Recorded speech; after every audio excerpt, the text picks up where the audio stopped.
2 years ago where I was dying when I arrived. And people here are just way less outdoorsy. So yeah, I either look like a shrimp that has been cooked or like unseasoned chicken breast. And people will see what I look like and people will be so mean because I'm so ugly. 我住在中国2年了. So I thought we would make a video about how 2 years in China have changed me. There's a lot.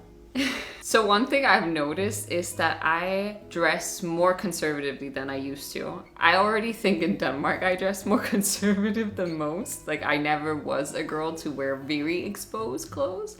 But since coming here, you don't see people like show off their shoulders and like chest area a whole lot. Yeah. Like if I do it, I feel more conscious of it. I used to not wear a bra. It's very normal in Denmark not to wear a bra with most of your outfits. But now I do. Most of the time because, you know, people notice.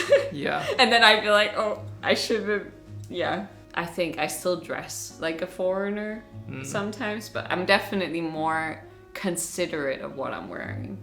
I mean, on social media, you see women wear whatever. Yeah, but in real life, it's not the case. The xiaohongshu fits don't really exist in real life. Maybe on like those like fashion area, like Shanghai, where people shoot the content they're posting. Yeah. But they go change afterwards, I've noticed. I spend way less time outside. One part is obviously that we live in a very big city now. I'm from the countryside of Denmark, so there's nature all around me, where here you have to like take the metro, bus, taxi to get to somewhere green, and it's still more confined. Like it's not real nature. It's not raw nature. No, and if I want to go to a mountain, we have to go for quite a while, and it's just not the same. Like I used to be able to walk like less than a kilometer and I would be in a forest. And people here are just way less outdoorsy. But yeah, but people here still like, you know, nature.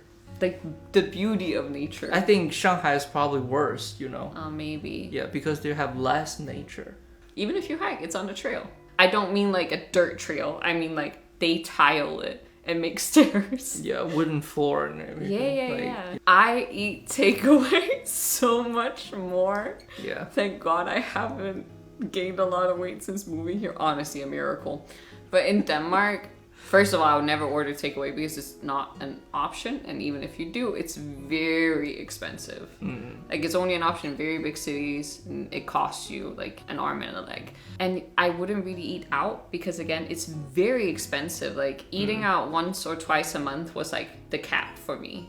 Yeah. Everything else I would cook myself, you know. So yeah, here I feel like everyone eats takeaways like multiple times a week at a bare minimum. Some people it's like all they eat. Sometimes it's all we eat. And there's also more options, you know. At home it's like pizza.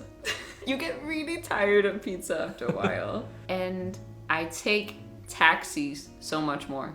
Again, in Denmark, not affordable. Like a taxi is like your emergency option if you've been out.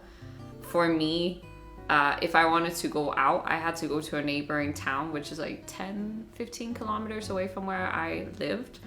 And it would cost me like 200-250 between those two places. And I think that's probably already affordable compared to what it is currently. I think the prices increased a lot. And it's hard to get one. Like there's not a lot because no one wants them because they're so expensive. But here it's like, yeah, you can get a taxi for like 15. Like now, even though I do take taxis a lot more, I think the Dane in me is still like, oh, let's take the metro. It's way cheaper. And you'll be like, it's not way cheaper. We're 2 people. Sometimes if it's close to us, it's around the same. That's a huge change for me. And I think I can see why it's hard for Chinese people to move to Denmark and live affordably, because I saw that people are like, I took a taxi and it was like 400.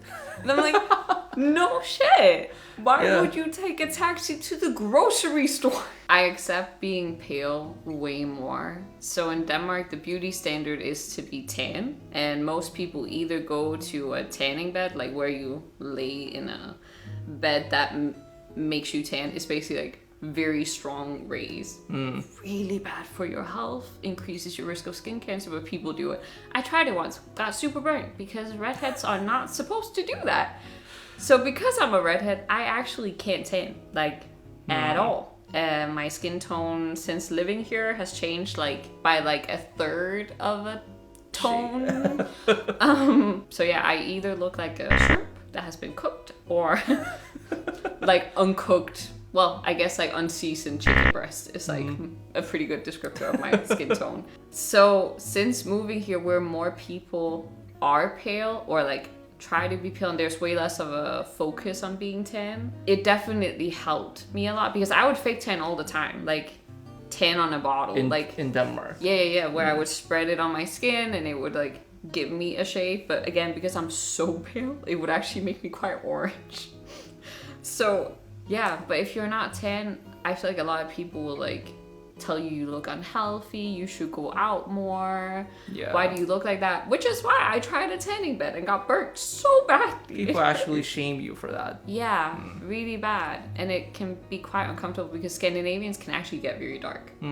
We are like very pale people that can turn quite dark. But yeah, some of you guys have commented that I'm very pale. Like in our Beijing video, like in our Jiaxing video, people like, I now understand the meaning of why they're called white people, because what's going on, she's reflecting sunlight, which is true. Sometimes, you know, the sky is not overexploded, but your skin is. Yeah. You know, it's very crazy.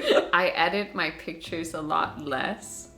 So people obviously do not know this, but you wanted us to post a video for quite a while. When I came here, you were like, oh, let's try and make a video. And I was like, yeah, but then I have to be on camera and people will see what I look like and people will be so mean because I'm so ugly. Like I had a very serious breakdown about it. Like I cried multiple times because I was like, I'm so ugly. People will be so mean. This is probably a combination of things. Like you love me a lot. You tell me like I look good every day. Yeah, but I don't lie to you. You know? I'm telling you the truth. But that paired with obviously that I'm getting older, like I think as you age, you kind of stop being so obsessed with like the crazy extreme beauty ideals. When we did post videos, like people didn't say like, oh my god, she's so ugly. Of course there's some people that do, but they're a very small amount and I laugh at you. It's definitely gotten a lot better. I used to edit my pictures like crazy. We can probably insert a picture. It was bad. It was like the epitome of like the time where the beauty standard in the West was like having a super square jaw, which I don't have. Yeah. I'm shaped like a Renaissance painting a little bit, but like smaller, you know, like like a rounder, softer face. But back then it was like filler and like huge lips and like huge cheekbones and like a jaw that went like yeah, so I always felt insecure and would never post pictures of me not being like super edited, which I don't do anymore. I know a lot more about the world since coming here. So when we met, I already knew a lot about China, at least more than what's normal. But because China in like the Axis powers and stuff is affected very differently than where I'm from, obviously the way history is told and like what countries you focus on is like very different. So I know a lot more about like the world picture now, because even though I lived in Japan, Japan is still like a ally of the West, like very closely, and is considered like a Western power sort of. Yeah. So yeah, coming to China, I know a lot more about like Middle East, Central Asia. I never knew anything, to be honest. I was curious, but just never looked into it. And a lot of like developing countries I learned a lot more about because China collaborates with them a lot more. So you see them mentioned, where in Denmark, to be honest, I never heard much about these countries before. Yeah. So that's been super fun. It's made me very curious about the world as a whole. And I even started a little game where I look at a list of all the countries in the world and pick a random number with a number generator and then read up on that country's history. And yeah, it's made me like, I think, a more well-rounded person in how I see the world living here. Yeah, and also like, for example, the world revolution history. Yeah, like, because in Denmark you don't learn a lot. I know a lot more about French history since coming here, which is wild since I'm European. I'm willing to use an umbrella. It's so Danish that you won't use an umbrella, but since coming here I use umbrellas. I will even use it to block the sun, because the sun will burn you very quickly. But for example, if you just style your hair and you just put on makeup and dress well and go outside, you want to use, umbrella. My work, you know. Yeah. My effort. No, but in Denmark, the rain and wind combination makes the rain go like this way a lot. So using an umbrella is like just dangerous. But I actually adopted the use of umbrellas in the summertime very quickly, like the first year I lived here. Yeah. Because it helps you keep a little bit cooler. It helps you not get sunburnt, because no matter how much sunscreen you put on, there's a limit, you know? I'm even looking into like trying out the like sun protection clothes. Mm-hmm. I go to the hospital a lot more. And I know this will sound negative because people will be like, oh my gosh, she's getting sick all the time. No. In Denmark, I just never would go to hospital. If I have a pain or like any problem, it wouldn't be an option for me to go to hospital. Like, good luck calling the doctor and be like, oh, I have a headache. Could I like come in? They'd be like, no. What do you want me to do about your headache? Do you have headaches for months at a time maybe? Then we'll see. But who do you think you are? Like, grow up. But here I go a lot more. He forces me. But I do agree more now. Because if you have any problem, you should. Yeah. That's the purpose of having hospital. Yeah. Yeah. I can see his logic more and more, but I still go to hospital way less than a Chinese person. It's hard to get. I need to, like, every time it's like, so we go to hospital. No. Yeah, but now I will go if I have a fever for a while.